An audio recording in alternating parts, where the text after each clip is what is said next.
el presidente decididamente fijó una alianza con Estados Unidos, una alianza, no me gusta decir la palabra carnal como se decía, sino una alianza, pongámosle estratégica en la geopolítica mundial, abrazándose a las ideas de Occidente y yendo a Estados Unidos a ofrecerse como un eslabón de las políticas de Occidente en América del Sur, ¿no es cierto? Entonces, que la ficha, la apuesta fuerte que hizo el presidente hoy sea el cisne negro a Ujú. la vez, es una situación extremadamente complicada. No quiero estar en los zapatos del equipo de gobierno económico y sobre todo, ¿no es cierto?, porque es una situación desconcertante. Ujú. Esto tiene mucho impacto para la gente. Argentina viene atravesando problemas propios, veníamos, nuestra agenda, ¿cuál era la agenda económica? Era el Fondo Monetario, el Ujú. acuerdo con el Fondo Monetario, a eso se logra el acuerdo técnico, como había anticipado el ministro para mediados de octubre, bueno, perdón, de abril, Ujú. sale el acuerdo técnico, se empieza a discutir el monto de asistencia que entre 8.000, 10.000, 12.000 Ujú. millones puede llegar a recibir. Y a todo esto aparece este cisne negro, que es la guerra comercial, nada más y nada menos que entre Estados Unidos y China. Eh, Uno de los máximos productores, como China, y uno de los máximos compradores mundiales, como Estados Unidos, que compra el 30% del producto Mm. mundial, en los cuales Argentina tiene una relación importante, ¿no es cierto?, donde, entre otros productos que le vendemos al país del norte, tenemos el petróleo, Ujú.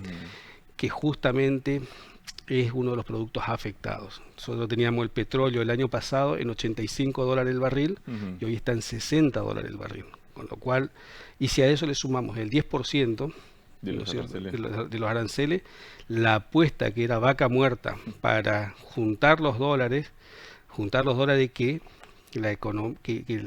la macroeconomía o las cuentas nacionales necesitan para generar estabilidad, se dificulta. También se dificulta todo lo que hacen a las otras Ujú. exportaciones, porque para que lo entienda nuestro oyente, nuestro televidente, el empresario que le vendía a Estados Unidos ahora va a recibir 10% menos de lo que recibía. Y es mucho dinero, eso desacomoda la estructura Mm. productiva. ¿Qué hace el empresario? Bueno, si voy a recibir 10% menos, como no puede manejar ese precio, porque generalmente son commodities lo que se No. exportan, eso tiene una fijación de precio internacional, no me puedo correr porque donde subo el precio le compran a mi competidor. Ujú. Lo que tiene que hacer es corregir sus costos hacia adentro. ¿Y cómo corrige costos hacia adentro? Achicando. Achicando y generalmente la mano de obra. Mm. Entonces, eso nuevamente te profundiza la crisis de empleo. La crisis de empleo te vuelve a afectar a la microeconomía, porque me preguntaban hoy en un Mm. medio qué es la microeconomía, y yo no, trato de simplificarlo. La Ujú. microeconomía es el ciudadano que va, trabaja, cobra su salario, tiene su plata, Ujú. va y compra sus bienes que hacen a su vida. Ahí moviliza al comercio, al kiosco, el kiosco moviliza al mayorista, el mayorista moviliza al transportista que Ujú. trae el producto, y así es la cadena. Eso es la microeconomía. ¿Dónde arranca? En el salario. Pero para que haya salario tiene que haber empleo. Claro. Y si perdemos empleo producto de estas dificultades externas, entonces la microeconomía entra en dificultades, ¿no Mm. es cierto? Y bueno, ni qué hablar cuando ese empleo que no Ujú. está se transforma en una cuestión social, ¿no es cierto? Un problema social. Mencionabas el acuerdo del Fondo Monetario Internacional, un acuerdo técnico. Hay todavía mucha incertidumbre, o sea, hay algunos puntos que sí se dieron a conocer, como los montos, quizá el plazo de devoluciones, pero hay muchos puntos que no están claros. Por supuesto, se va a ir desarrollando en los próximos días. Hay puntos que no están claros. Uno a ver, los primeros puntos son dos, la legalidad Ujú. del acuerdo. Primero que nada, hay una ley, no nos olvidemos, del 2019, que establece que el acuerdo debe ser ratificado por ley. Esto todavía no está, todavía tenemos un Ujú. decreto de necesidad y urgencia Ujú. que aprobó la negociación, no el acuerdo.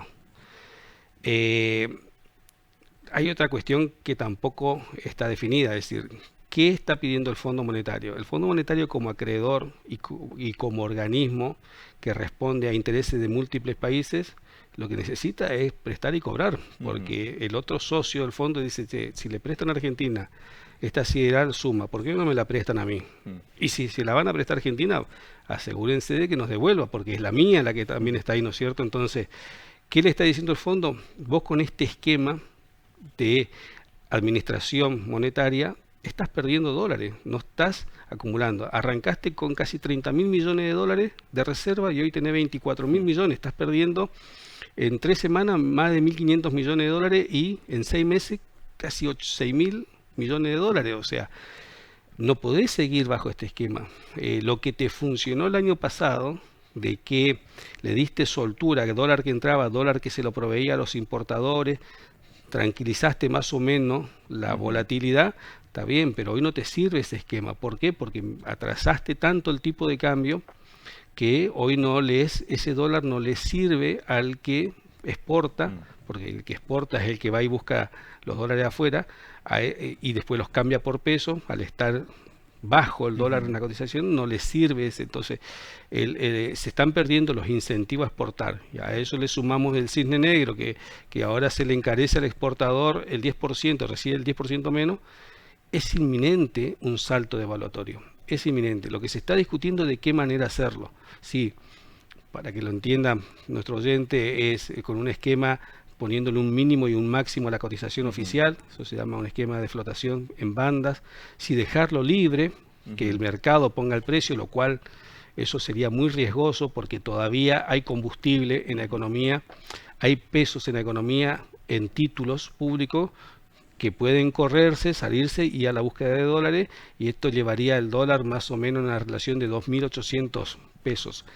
Pero ¿qué pasa?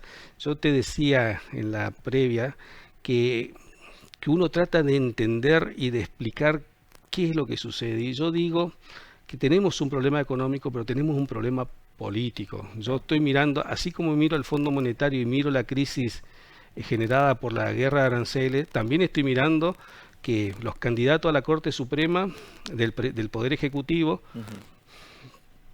errando el camino, no haciendo las cosas como establece la Constitución, que es elevando un pliego a consideración del Senado que se debata ahí.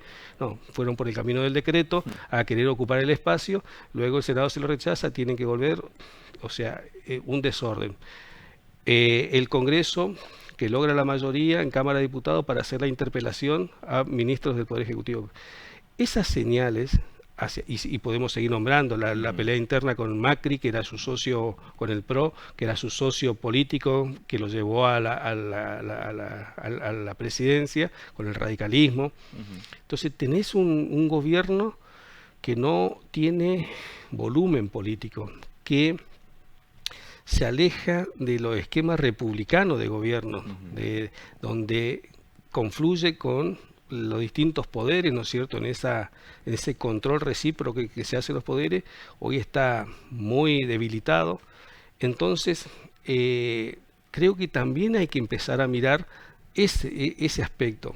En el país, en circunstancias que la cuestión política estaba ordenada, nadie miraba el dólar, nadie miraba si había, es más, vos querías comercializar con dólares en el mercado y no te lo aceptaban. ¿Por qué? Porque el dólar es un instrumento que tenemos a mano desde los ciudadanos a pie, que podemos ahorrar un pesito o que podemos guardar o que queremos resguardarnos, lo tenemos a mano como lo tiene la gran empresa, la multinacional argentina, también busca el dólar. ¿Y por qué el dólar? Porque el dólar, te das vuelta, es un bien muy líquido y aceptado en todo el mundo, por ahora, veremos qué pasa dentro de unos años con otras monedas, pero hoy por hoy el dólar es la salida más rápida a cobertura.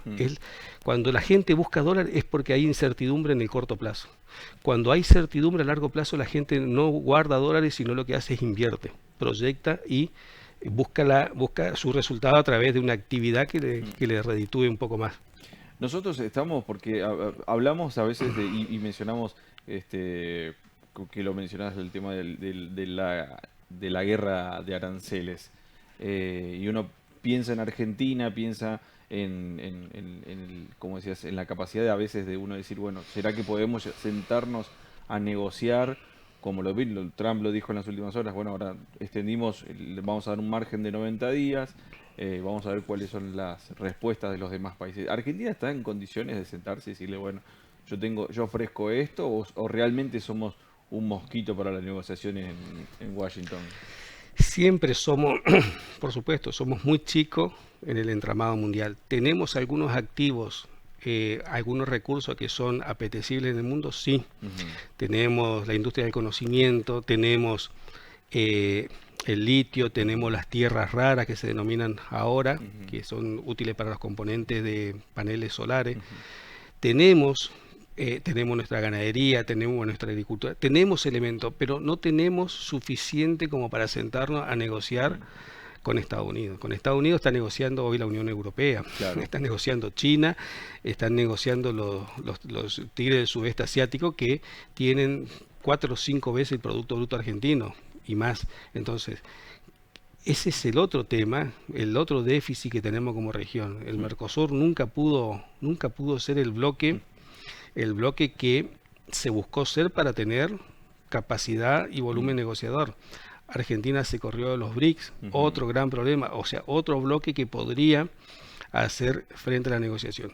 De vuelta, el presidente tuvo un alineamiento muy, si se quiere, apresurado geopolíticamente a Estados Unidos, claro. sin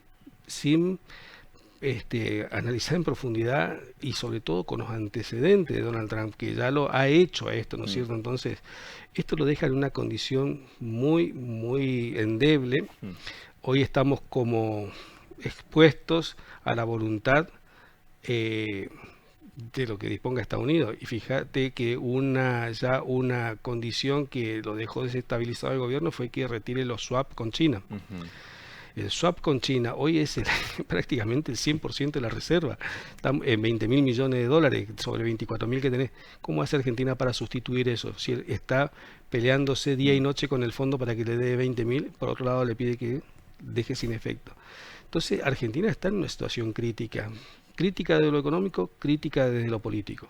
El modelo, el modelo que nos trajo hasta aquí con un moderado éxito, si se quiere, en la lucha contra la inflación, y digo moderado porque 3% mensual, como se pronostica para mañana, para el ujú, 14, no es un buen coeficiente, no es suficiente, no alcanza. Hoy nuevamente se está generando la incertidumbre, hoy nuevamente volvemos a levantarnos y a mirar el dólar, qué pasó, ahora peor aún, miramos qué pasaron con las bolsas asiáticas y europeas que empiezan a funcionar antes que las bolsas nuestras. O sea, cuando esto ocurre es porque hay intranquilidad, porque nuevamente comienza la volatilidad y eso no es bueno, ¿no es cierto? Y se gastó mucho, yo creo que el gobierno gastó mucho capital político, gastó la sociedad, ujú, toleró el ajuste que hizo, pero hoy no le está dando respuesta, no le está dando la opción a los ajustes que hizo. Por ejemplo, ujú, quitó la obra pública, sí. perfecto. Bueno, qué hizo al respecto para que se haga, porque el problema no es la obra pública. La obra pública son obras y bienes de la comunidad. Quien lo haga, podemos discutir, yo puedo consentir que el Estado no la haga si no tiene los recursos, por una cuestión de lógica, ¿no es cierto? Ujú, No tengo recursos, no tengo quien me financie, no lo puedo hacer, no lo hago. ujú, Pero ¿qué hiciste para que se sustituya? ¿Trajiste a las concesionaste a los claro. privados? ¿Incentivaste a los privados para que lo hagan? No, hoy tenés 70%, 80% de rutas nacionales sin mantenimiento. ¿Qué hiciste para solucionar el problema energético? Perfecto, dijiste, no puedo subsidiar la luz, no Ujú, puedo subsidiar la generación a Camesa, libero el precio. ujú, Bueno, pero ¿qué hiciste para que alternativamente se genere luz? ¿Fuiste a buscar luz más barata? ¿Fuiste a buscar inversores para energía alternativa para que puedan proveer y darte potencia y vos puedas traer luz más barata a nuestros usuarios? No. nada. Entonces la gente dice, sí, te toleré que me ordenaste, pero me trasladaste todos los problemas a mí, me trasladaste el costo de la energía, me estás dando pésimo servicio público,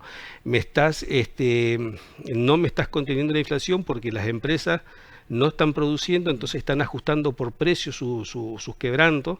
Es decir, cuando digo esto, las empresas lo que hacen ante la falta de venta para obtener más ingresos, suben su precio. Mm, Por eso está habiendo inflación. No está, porque vos me decís, ¿por qué hay inflación ahora si no hay circulante o la actividad está recesiva? Es porque el empresario, antes de cerrar, está ajustando por precio su ujú. producto. Pero eso tiene un límite. Va a llegar a un precio que no va a vender. Entonces, ¿qué va a tener que hacer? Va a tener que ajustar por costos. ¿no es cierto?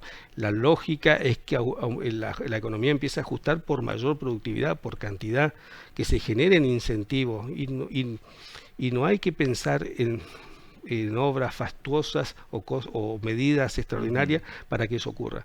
Hay que decir al panadero, señor panadero, usted tiene la posibilidad de, con algún instrumento, con alguna medida, de comprar su harina a 30 días, usted tiene la posibilidad de renovar su máquina que hoy consume más energía por usted, y le damos un crédito, subsidiamos una tasa, le quitamos algún impuesto. Hay alternativas como para ir y sobre todo mostrar que a nivel nacional vamos todos en un mismo sentido, la dirigencia, con nuestras diferencias, pero vamos todos en un mismo sentido. Hoy, ¿qué se ve? Se ve un desorden en todo sentido. Sí. Ahora, como lo decías, estamos en una situación que lo hablábamos también previo a comenzar la entrevista, en donde es un factor muy complejo el escenario político, en donde, como decíamos, quizás tuvo muchas decisiones desacertadas, intempestistas quizás del presidente Milei, apostarle, como lo decía, apostarle a una relación con Estados Unidos en un momento que quizás esperaba que tome, como decías, que tome una medida como la que está tomando. ¿Va a tener algún momento un límite? ¿Vos considerás que hay un freno para esto y se puede hacer algún tipo de inyección como para salir un poco, tener un respiro al menos? Mira, eso probablemente sí, probablemente yo no quiero dejar de pensar de que hay alguna estrategia, no quiero pensar de que la conducción nacional, que son gente calificada, que te podrá gustar o no la dirección, pero son calificados, que no tengan una estrategia. Ahora, también es ingenuo pensar de que tus adversarios o los adversarios de Estados Unidos no van a tomar medidas, ¿no es cierto? Es decir, que China no vaya a tomar medidas, que te paralice inversiones, como venía pensando, que te paralice la ampliación del swap, o que juegues, o que intentes jugar, como decimos, a las dos puntas, con el bueno y con el malo. Estas cosas no terminan, mira, hay que tener una dirección en materia de política internacional, o sea, queremos alinearnos, sí, al país de Occidente, bueno, alineémoslo, pero seamos coherentes en el marco de una relación ganar, ganar. Yo siempre digo, o es una máxima, no es que lo digo yo, pero a veces no es conveniente asociarte con gente expresa o gobierno más grande que vos, porque la parte dominante la van a tener ellos, siempre. Tenés que buscar tipos de alianza donde más o menos vos sea tan importante como ellos, ¿no es cierto? Que es un déficit que tenemos en materia de comercio exterior. Nosotros veíamos siempre que mirábamos nuestras exportaciones hacia Europa, hacia al Asia o a Estados Unidos, y no mirábamos qué hacer con la región, por ejemplo, con Bolivia, Chile, Paraguay, Brasil. ¿Por qué? Porque ahí tenemos otra sintonía, otra capacidad negociadora. Entonces, esta alianza con Estados Unidos generalmente nunca terminó bien. No recuerdo en qué momento terminó bien. No terminó bien con Menem, no terminó bien con la revolución de Libertadora ya en 50 y pico, no terminó bien en los 70. No termina bien, porque son intereses, lo que para nosotros es el préstamo, para ellos es un interés geopolítico, es la isla del sur, es cosas distintas las que se juegan, o ser un instrumento en la guerra comercial, por ejemplo, ahora con China, ¿no es cierto?, donde te vamos a ayudar, pero quítame a China, sacarle el pie de tu territorio con el swap. Y eso no termina bien, eso es difícil, o sea, no soy un experto en política exterior, pero creo que esta apresurada alianza, creyendo que Estados Unidos nos iba a llevar de la mano hacia nuestro bienestar. Estados Unidos es el país capitalista y ahí lo único que rige sus decisiones son sus intereses, ¿no es cierto? En tanto seamos funcionales a sus intereses, nos van a ayudar. Pero fíjate, este condicionamiento es gravísimo lo que ponen con el tema del swap. Y lo más probable es que el acuerdo venga de la mano de un esquema de cambio en la política cambiaria. Y eso tristemente va a significar inflación. La devaluación para nuestro país es igual a inflación. ¿Por qué? Porque no es la medida de corrección que se utiliza en política económica como hubiera sido útil en este momento donde te cambiaron las condiciones externas. Bueno, Argentina a través de una corrección monetaria, una devaluación, podría haber acompañado ese cisne negro.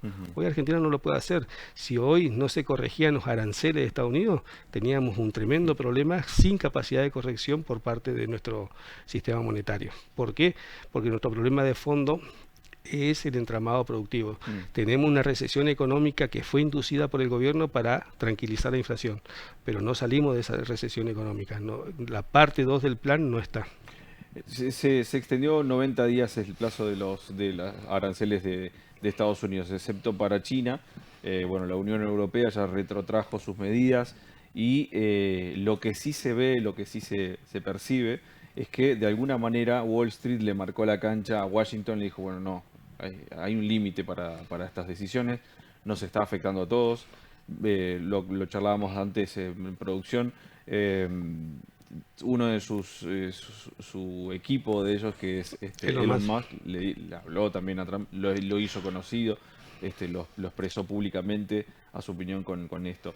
¿Considerás que realmente puede tratarse de que estamos llegando a un fin y que esto puede terminar ahí? Por otra parte, China dijo, nosotros vamos hasta los últimos, las últimas consecuencias. Lo dijo hoy, bueno, bien temprano, en horario de conferencia por la mañana, lo dijo un vocero chino, dijo que China no va a andar dando vueltas. Lo que pasa es que China viene con una política coherente hace muchos años, donde logró ser el tenedor de títulos, de papeles de la Reserva Federal Americana, el mayor tenedor. Entonces tiene ese as guardado bajo la manga, donde hoy las guerras, como por ahí se suele hablar, ya no son más de armas.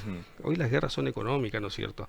Hoy te hace mucho más daño que China te salga a vender esos títulos, a liquidarlo en el mercado, bajándole la cotización, generándole una pérdida sideral al gobierno americano, llevándole a una crisis de desempleo y de inflación como nunca. Entonces, pasa que eso no es gratis, eso no es gratis para el mundo. Siempre decimos que los países emergentes, cuando los países centrales estornudan, nosotros nos resfriamos. Y esto es así y va a ser así en tanto no tengamos un poco más de soberanía económica, ¿no es cierto? Por eso, esto de ir al Fondo Monetario, de ir a Estados Unidos, de entregarnos, muestra las claras que no tenemos soberanía económica. Entonces, que Wall Street, claro, Wall Street, ¿qué salió a decirle? Te apoyamos todo, pero nos está haciendo perder el 10%, el 12%, el 14%. Eso es una enormidad. Si eso no se corrige, el 14% puede significar en empresas de ese tipo pérdida de empleo de 50.000 personas. O sea, entonces fueron y le plantearon esta situación. ¿Te mantenés y persistís en eso? La respuesta es esta: tenemos que cerrar nuestras empresas, vamos a dejar de comercializar con el resto del mundo como veníamos, se va a enfriar la economía a tantos puntos, vas a perder tanto dinero. Claro, cuando le mostraron las consecuencias, obviamente que retrocede, porque estas cosas son las que preocupan, digamos, estos líderes mundiales al frente. Tristemente, Estados Unidos es el regulador mundial en muchas cosas. Tuvimos un Biden que fue preocupante su gestión, cuando la cabeza que tiene que ordenar el mundo. Pero esto no sé si no es peor, digamos, o sea, una persona que tiene unos impulsos y sale con cosas que desconcertan hasta a los propios, ¿no es cierto? Vamos a tener unos días, una semana. Esperemos, Cristian, como decíamos, que quizás en estos tiempos, bueno, son como lo decía, son guerras de aranceles comerciales muy nuevas. Son otros tiempos en los que se lo lleva. Esperemos que se termine pronto. Como lo decías también, se estornudan estos gigantes y nosotros quedamos. Hay un impasse de 90 días, creo que ahí va a primar la razonabilidad, o sea, lo van a hacer de razón. Y ahora me preocupa de vuelta volver a nuestro escenario nacional, volver a este escenario de cómo vamos a generar la estabilidad. Estamos nuevamente transitando un momento de volatilidad. Y para aquellos que dicen que no hay combustible para que el dólar se dispare, no es así. Hay combustible para que el dólar pueda tomar impulso nuevamente, y eso sería, creo yo, para este gobierno terminal. Cristian, como siempre, completísimo tu análisis y agradecemos como siempre tu presencia. Gracias, Único. Cristian Ocampo, en los estudios de Ciudad Televisión, nuestro economista, nuestro columnista, que nos hacía un análisis muy amplio, no solamente de lo que pasa en el país, a nivel internacional. Vamos a hacer una breve pausa en Día por Día y enseguida regresamos.